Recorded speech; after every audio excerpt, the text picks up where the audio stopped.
ইতিমধ্যে জনতাৰ যিটো ৰায় EVM মেচিনৰ বুকুত ইতিমধ্যে পঞ্জীভূত হৈছে আৰু আমি প্ৰচণ্ড আশাবাদী এইবাৰ জনগণৰ যিটো ৰায় এইটো ঐতিহাসিক হ'ব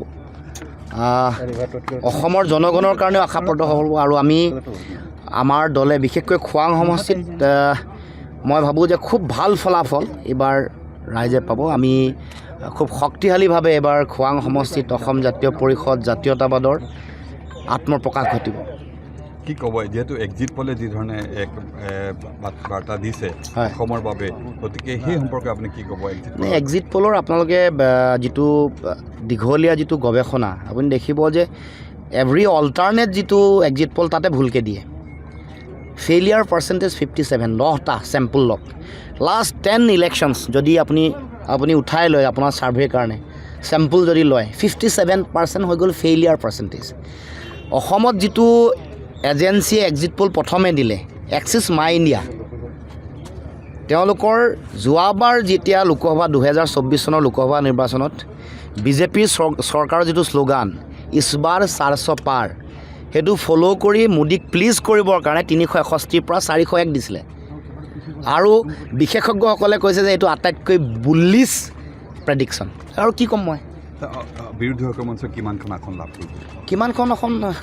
অলপ পিছতে গমেই পাব চৰকাৰ হ'ব বিৰোধী তথাপিও আপুনি আৰু খোৱাং সমষ্টিত বিশেষকৈ আপুনি কিমান মাৰ্জিন বুলি ভাবে চাওক ভাল মাৰ্জিন পাম মই এতিয়া আকৌ মোৰ ফালৰ পৰা ক'ব খোজা নাই কিছু সময়ৰ ভিতৰত গোটেই ছবিখন প্ৰতিস্ফুট হ'ব ক্লিয়াৰ হ'ব গতিকে মই খোৱাংবাসী ৰাইজৰ ওচৰত প্ৰণিপাত জনাইছোঁ আৰু প্ৰচণ্ড আশাবাদী জনগণৰ যিটো তেওঁলোকৰ মতদান তেওঁলোকৰ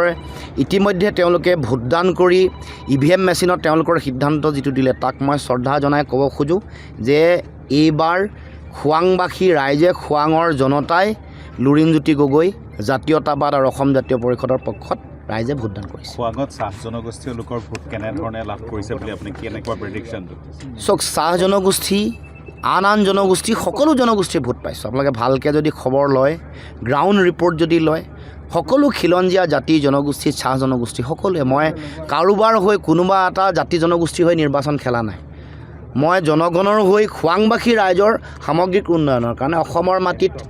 জাতীয়তাবাদৰ ভেটি শক্তিশালী সুদৃঢ় কৰিবৰ কাৰণে আঞ্চলিকতাবাদৰ যোগেদি অসমৰ মানুহৰ জাতীয় সমস্যা মৌলিক সমস্যা সমাধানৰ কাৰণে যুঁজ দিছোঁ গতিকে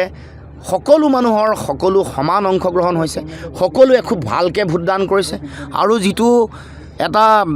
হিতাধিকাৰী বুলি যিসকল কৈছে তেওঁলোকেও ভোটদান কৰিছে কাৰণ তেওঁলোকেও গম পাইছে যে পইচাবোৰ তেওঁলোকৰ নিজৰ কৰৰ টকা গতিকে তেওঁলোকে সঠিক শুদ্ধ সিদ্ধান্ত গ্ৰহণ কৰিছে কিছু মানুহ আছেই তেওঁলোকৰ নিজা মানুহ থাকিব কিছু মানুহ কিন্তু বেনিফিচিয়াৰীৰ মাজৰ পৰাও এবাৰ 40 আপ টু 40% 40%লৈকে এবাৰ বিৰোধীক ভোটদান কৰিছে এইটো কথা মই নিজে দেখিছোঁ চাহ জনগোষ্ঠী আপুনি যিটো ক'লেই চাহ জনগোষ্ঠী মানুহৰ মাজত এবাৰ প্ৰচণ্ড উৎসাহ আছে তেওঁলোকে কি ধৰণে বাগানত তেওঁলোকে নিজে কেম্পেইনিং কৰিছে কেনেকৈ ঝুমুৰ গাই তেওঁলোকে কেম্পেইনিং কৰিছে কেনেকৈ সকলো মানুহে জাহাজৰ চিম্বলটো চিনি নাপাব বুলি ভাবি তেওঁলোকে নিজে মানে মোৰ ফটো আৰু জাহাজৰ চিম্বল লৈ নিজে মই কৰিব লগা হোৱা নাই জনজাতীয় ৰাইজ যিসকল আছে যোৱাবাৰ সৰ্বানন্দ সোণোৱাল উঠোতে যিটো মেৰুকৰণ হৈছিল ফুল্লি পলাৰাইজ ট্ৰাইবেল ভোট এইবাৰ সেইটো হৈ থকা নাই গতিকে মই ভাবোঁ যে এইবাৰ কোনো ধৰণৰ এইটো আমি ভাগ নকৰাকৈ বৈষম্য নকৰাকৈ ইকুৱেলি সমতাৰে সকলোৱে এইবাৰ পৰিৱৰ্তনৰ যাত্ৰাত অংশগ্ৰহণ কৰিছে